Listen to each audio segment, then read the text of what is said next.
নমস্কার বন্ধুরা, আমি আত্রি। আজকে আমি পশ্চিমবঙ্গ সরকারের যে মজারু মানে প্রাথমিক শ্রেণীর জন্য মজারু এবং কুটুম কাটাম দুটো বই আছে। তো এই দুটো বইয়ের মধ্যে মজারু বইয়ের থেকে আমি আপনাদেরকে দেখাবো যে প্রাথমিক শ্রেণীতে মানে একদম প্রি প্রাইমারি যে সেকশনটা, সেখানে বাচ্চারা কি কি শেখে, কিভাবে শেখে। তো প্রথমত হচ্ছে সমস্ত কিছু অ্যাক্টিভিটির মাধ্যমে শেখে বাচ্চারা। এই যে বয়সটা ছোট বয়স, সেই বয়সে তারা 3 থেকে 4 বছর এরকম বা 4 থেকে 5 বছর বয়স, সেই সব বাচ্চাদের পক্ষে কিন্তু খুব বেশি কিছু পড়তে মানে সে লিখতে ইত্যাদি জানা শেখা খুব কঠিন। তো সেই জন্য হচ্ছে ম্যাক্সিমাম হলো কি হয়, আমরা অ্যাক্টিভিটির মাধ্যমে তাদেরকে শিখিয়ে থাকি। তো এখানটাতে যে প্রথম পেজটা আছে, প্রথম পাতাটা আছে, সেই পাতাতে আছে হচ্ছে একটা ছবি আছে। এখানে একটা ছবি আছে। বাচ্চাকে আমরা কি করব, এই যে ছবিটা, এই ছবিটি দেখাবো। ছবিটি দেখাবার পরে বাচ্চাকে আমরা জিজ্ঞাসা করব এই ছবিটির মধ্যে ওরা কি কি দেখতে পাচ্ছে, প্রত্যেকটা জিনিসের তারা দেখে নাম বলতে পারবে কিনা। তাহলে বাচ্চার যে চারপাশের পরিবেশ, সেই পরিবেশটা সম্পর্কে আমরা ওদেরকে কিছু ধারণা দিতে পারবো।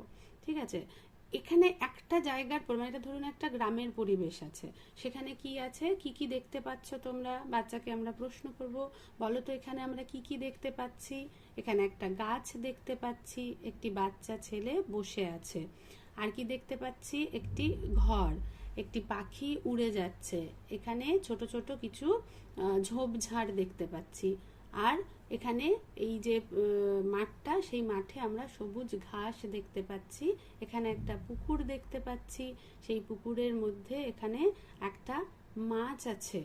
আর ঘাট আছে যেখান দিয়ে এই পুকুরে নামতে হয়। আচ্ছা, বলছে এই ছবিটা দেখে প্রথমত প্রত্যেকটা জিনিসের নাম বলতে পারলো, দ্বিতীয়ত ওই জায়গাটার সম্পর্কে, ওই পরিবেশটা সম্পর্কে ওর একটা ধারণা হলো।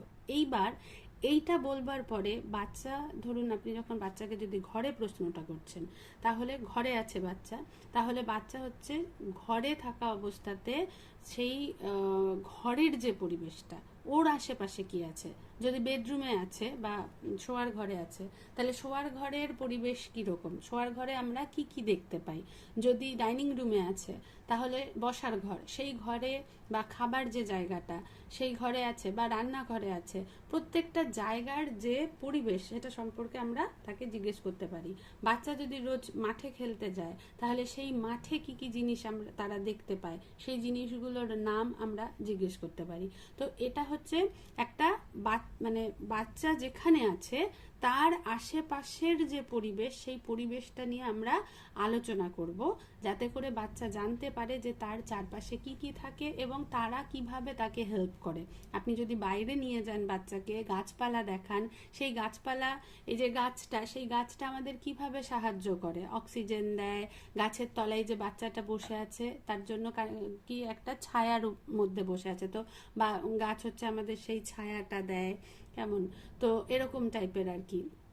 জলে কারা কারা থাকে, জলে এখানে একটা মাছ আছে। এছাড়া আপনি আবার ওকে একটা প্রশ্ন করতে পারেন যে এছাড়া জলে আর কোন কোন প্রাণী থাকে বলো তো। সে ব্যাঙ, কুমির, এরকম নানা রকম বলবে আর কি, সেরকম। আচ্ছা, এখানে অনেক ঘাস আছে, বলো তো কারা কারা ঘাস খায়, হ্যাঁ পাতা খায় বা এরকম, এই টাইপের প্রশ্ন করতে পারেন বাচ্চাকে। তো মানে ব্যাপারটা হচ্ছে যে এরকম জিনিসের মাধ্যমে, এরকম ছবির মাধ্যমে কথা বলা, বাচ্চার যে ভাষা, সেই ভাষাটা পর্যন্ত এরকম টাইপের ছবি দেখে যখন ও বর্ণনা করবে, তখন সেটা অনেক বেশি ক্লিয়ার হবে, বলতে পারবে, কোনো নিজের যে মনের ভিতরের ব্যাপারটা, সেটাকে প্রকাশ করতে পারবে, নিজের পরিবেশ সম্পর্কে জানতে পারবে, পরিবেশের প্রত্যেকটা উপাদান তাকে কিভাবে সাহায্য করে সেগুলো সে জানবে এরকম টাইপের ছবির মাধ্যমে। তাহলে এটা ছিল হচ্ছে প্রথম পাতা মজারু বইয়ের। এইবারে আমরা আসছি দ্বিতীয় পাতাতে। দ্বিতীয় পাতাতে দেখুন, দ্বিতীয় পাতাতে হচ্ছে একটা গল্প। এই গল্পটা আমরা নিজেরাও ছোটবেলায় পড়েছি, খরগোশ আর কচ্ছপের সেই দৌড়ের গল্প। তো এই যে ছবিটা আছে কতগুলো, এই ছবিগুলো হচ্ছে পরপর পরপর বাচ্চা হচ্ছে সাজালে একটা গল্পটা পুরোপুরিভাবে বলতে পারবে। তো বলতে হবে যে একটা মানে গল্পের একটা ছোট্ট ইয়ে দিয়ে দিলেন যে এখানে একটা খরগোশ আর একটা কচ্ছপ দুজনে দৌড় প্রতিযোগিতা করতে গিয়ে খরগোশ তো খুব জোরে দৌড়ায়, সেজন্য খরগোশ হচ্ছে আগে জিতে যাবে ভেবেছিল, আর কচ্ছপ খুব আস্তে আস্তে হাঁটে, কিন্তু কচ্ছপও এখানে দেখা গেল যে কচ্ছপটা হচ্ছে জিতছে। তো কিভাবে জিতছে এবার সেটা হচ্ছে তোমরা গল্পের মাধ্যমে বলার চেষ্টা করো। এটা হলো আপনারা বাচ্চাকে মানে জিজ্ঞেস করবেন। এবার আপনি দেখুন যে বাচ্চা কি বলছে এই ছবিগুলো দেখে। যদিও সে বলতে না পারছে, আপনি তাকে সাহায্য করুন। কিরকম, যে এখানে খরগোশ কচ্ছপকে বলছে চল আমরা দৌড়বো, দৌড়ে দেখবি আমিই প্রথম হব, তার কারণ হচ্ছে আমি সব থেকে জোরে দৌড়তে পারি। আর কচ্ছপ কি মানে ভাবছে যে ও তো আস্তে দৌড়তে পারে, তো বেশি জোরে দৌড়তে পারে না, কিন্তু কচ্ছপ কিন্তু প্রথম থেকেই মানসিকভাবে খুব দৃঢ় ছিল। সে বলল আচ্ছা ঠিক আছে, ও কিন্তু প্রথমেই খরগোশের এই কথায় ভয় পেয়ে যায়নি যে ও তো জোরে দৌড়ায়, ও ফার্স্ট হবে ও লাস্ট হবে, কিন্তু ও কিন্তু ভয় পেয়ে যায়নি, ও কিন্তু সেই প্রতিযোগিতায় অংশগ্রহণ করেছিল। তাহলে আমরা এখান থেকে ওদেরকে একটা লেসন দিতে পারি, মানে শিক্ষা দিতে পারি বাচ্চাকে, যে কোনো কিছুর জন্য প্রথমেই কিন্তু ভয় পেতে নেই, আগে চেষ্টা করো, তারপরে যদি না পারো সেটা পরের বিষয়, তাহলে চেষ্টা আমাদের করতে হবে। তো এটা হচ্ছে আমাদের প্রথম ছবি দিয়ে। নেক্সট ছবিতে ও দেখাচ্ছে কি যে ওখানে একটা, মানে এগুলো কিন্তু প্রত্যেকটা আগে বাচ্চাকে জিজ্ঞেস করবেন যে এটা কি বলছে বলো তো খরগোশটা, না বলতে পারলে আপনি বলুন। যে এখানে বলছে যে এটা হচ্ছে স্টার্টিং পয়েন্ট, তোমরা যেরকম দৌড়াও যখন ইয়ে করো, কোনো দৌড় প্রতিযোগিতাতে যাও, তখন আমাদের একটা স্টার্টিং পয়েন্ট থাকে বা শুরুর জায়গা থাকে, আর একটা হচ্ছে শেষের জায়গা থাকে। শুরুর জায়গায় একটা দাগ কাটা থাকে, শেষের জায়গায় একটা দাগ কাটা থাকে, বা আমরা যখন দৌড় শুরু করি তখন সেই স্টার্টিং পয়েন্ট থেকে বা সেই শুরুর জায়গা থেকে শুরু করি। তো সেটা দেখাচ্ছে এবং এখান থেকে ওদের প্রতিযোগিতা শুরু হলো, দুজনে একসাথে দৌড়াতে শুরু করলো। এবং কিছুক্ষণ পরে দেখা গেল যে যথারীতি, যেহেতু খরগোশটা অনেক জোরে দৌড়তে পারে, সে জোরে জোরে দৌড়তে শুরু করলো, কচ্ছপটা কিন্তু পিছনে পড়ে রইল। এখানে দেখা যাচ্ছে যে খরগোশটা কিন্তু খুব জোরে দৌড়চ্ছে, দৌড়তে দৌড়তে অনেকটা পৌঁছে গেছে, কচ্ছপটা হাঁপাচ্ছে, পিছনে আস্তে আস্তে আসছে।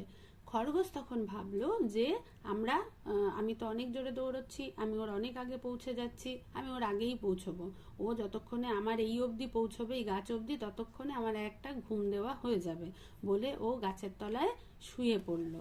কিন্তু কচ্ছপ কিন্তু সেটা বন্ধ করেনি ওর দৌড়টা, কচ্ছপ কিন্তু চলতে থাকলো, চলতে চলতে চলতে এদিকেও ঘুমোচ্ছে, ও পৌঁছে গেল ওর জায়গায়। এবং শেষ অবধি দেখা গেল যে কচ্ছপই জিতলো, এবং খরগোশটা দেখো কেমন মুখটা করে আছে, মানে ও যেহেতু প্রথমে ওর কি ছিল, ওর খুব একটা দম্ভ ছিল, অহংকার ছিল, যে আমি জোরে দৌড়তে পারি তাই আমি সব সময় ফার্স্ট হব। আর যে দুর্বল সে ভেবেছিল যে সে কোনোদিনও মানে খরগোশ ভেবেছিল যে সে কোনোদিনও প্রথম হতে পারবে না। কিন্তু দেখা গেল কি, কার্যক্ষেত্রে প্রথমত আমরা যখন কোনো জিনিস জানি না, সেটাকে আগেই আমরা হেরে যাব না, আমরা আগে চেষ্টা করে দেখব যে আমরা সেটা পারছি কিনা। আমরা ঠিক পারবো যদি আমরা চেষ্টা করি। 2 নম্বর আমরা কি শিখলাম গল্পটা থেকে, যে আমি দুর্বল মানেই কিন্তু আমি হারবো না, দুর্বলরাও কিন্তু জিততে পারে তাদের মনের জোরে। এখানে কিন্তু তাই হলো, খরগোশটা ঘুমিয়ে কাটালো, কারণ সে ভেবেছিল সে শক্তিশালী, সে অনেক জোরে দৌড়তে পারে, আর কচ্ছপ অল্প জোরে দৌড়তে পারে বা আস্তে আস্তে যায়, সেই জন্য। কিন্তু দেখা গেল যে কচ্ছপটা জিতেছিল তার মনের জোরে। প্রথমেই কিন্তু ও না বলেনি, প্রথমেই কিন্তু এটা বলেনি যে আমি দৌড়বো না, সে কিন্তু চেষ্টাটা করেছিল এবং চেষ্টার ফল সে হাতে নাতে পেয়েছিল প্রথম হয়ে। তো এরকম টাইপের যে গল্প আর কি, ছবি, এই ছবিটার মাধ্যমে আমরা বাচ্চার এগেইন মুখের যে মানে মুখে বলতে পারা, একটা গল্পকে মুখে বলতে পারার মাধ্যমে কিন্তু অনেক কিছু হয় বাচ্চার।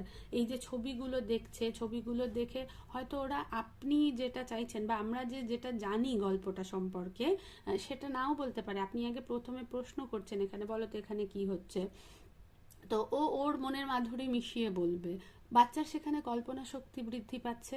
দ্বিতীয়ত হচ্ছে বাচ্চা সেই কল্পনার উপর ভর করে আপনাকে গল্পটা নিজের মতো করে বলছে, মানে ওকে ভাষার ব্যবহার করতে হচ্ছে। তার মানে এখানে ওর কিন্তু ভাষার যে মানে ডেভেলপমেন্টটা হওয়া সেইটা কিন্তু হচ্ছে। 3 নম্বর হচ্ছে ও চিন্তা করতে শিখছে। হ্যাঁ, একটা যুক্তিযুক্ত যে চিন্তা, সেই চিন্তাটা করতে শিখছে যখন আপনি আবার এটাকে ওকে এক্সপ্লেন করে দিচ্ছেন।